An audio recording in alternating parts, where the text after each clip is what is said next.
Transition guy, thanks so much. Time now to talk to our moms from the D about some of the hot topics out there, and we really have some good topics today. Joining us is Cameron Preston Hinton, a mother of two and also a director of communications for a technical college.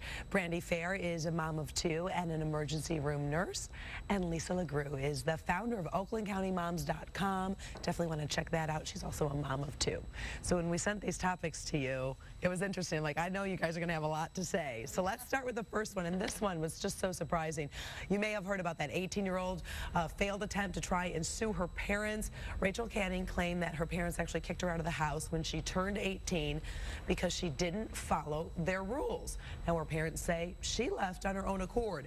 She wanted to sue her parents to continue paying for her private school and college tuition. A judge dropped that case yesterday, saying it would set a really bad precedent. What did you guys think? We'll start with you, Lisa. What did you think when you read this article? Well, I first thought it was such a darn shame. I mean, this is a family that the point that it got to is just, it's a shame. We don't know the whole story. Obviously, we don't know what has been exchanged between everyone. When it comes down to it, I guess, you know, it is the parents' choice on what to do. So, I mean, in the fact that she's wanting to take legal matters, saying you are responsible to pay for my college even though I'm not under your roof. What do you think about that? I think she's going a little too far, you know, and again, it's hard to say because we don't know the whole story behind it, but I think it's unfortunate that it got that far and that she made that move, because now how do you get back? Right. You know, can you ever get back to a nice family, you know, connection there? Cameron, I hear you breathing. No, I think she's going way, way, way too far. Right. I actually hope that they find that she has not been emancipated, so that she can go back to her parents' home and they can say, you know what, we have a choice whether to send you to college or not. And the fact is, it's great to be able to send your kids to school. My parents did. Thank you, Dad. It's a privilege, not it's a privilege. Right. It's not a right. And I have a 16 going on 17-year-old, high school junior, going to be a senior, and I'm going to send him to school, but I wish he would ever try to sue me. Oh my gosh. No, I mean, that's the thing. I mean, you got to think as a parent. I mean, I know you were talking in the green room, you know, you paid for your school, and that's kind of that thing of the question of what's the right of a parent, or what are their responsibilities? Are they responsible for paying for a college? I think that you're obligated to make your children grown and be responsible, and all of the extra stuff that comes along with it is great, but we didn't pay for our older daughter's school, and we co-signed on her loans, and we still deal with that, but it makes them be responsible, and I think your job is to make them grow up and be responsible adults. And not sue. And not sue. And if they said, these are our rules, my mom had those rules. If you don't want to live by them, go find somewhere else to live. And she had that line before. Right. She had moved out.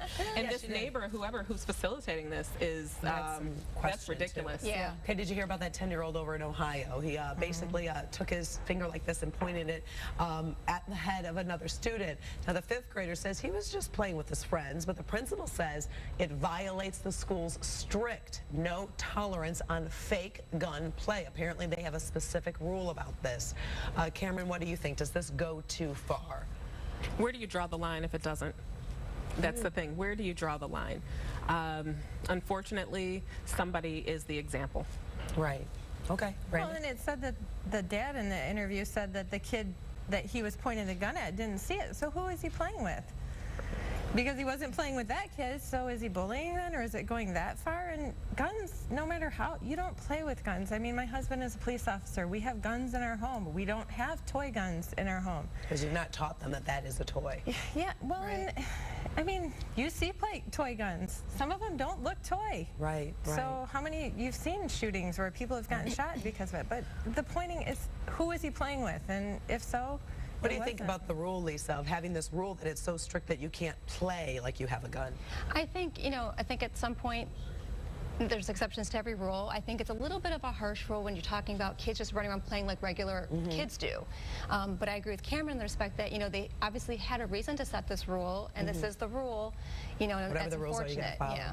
Okay, spanking and yelling. This is another topic. Okay, we heard all those studies. You're not supposed to spank your kids. So now apparently, according to some studies, parents are now yelling at the kids a lot more than they used to, which, you know, leads to aggression and problems later in life. Now, they warn that yelling can also be really detrimental if you choose to go that route with your child. Brandy, what do you think? I think everything in moderation. Spanking, yelling, whatever the case may be, your kids need to know what your lines are, and I think that people are looking for this one quick fix to raise great kids, and they want it, well, if I do this, I'm going to have great kids, when every child is individual, and you need to figure out what works best for your child. Do you think more people are yelling at their kids because now they're afraid to do the spanking? I don't think it's more. I think it's just it's a matter of parenting. I mean, we all have moments where we lose it, and I think that if we just sit there and keep taking a DS away or a video game away, when are they going to learn what our feelings are? I think, if you talk about relationships, they do something that's wrong and it upsets us, they need to know it upsets us.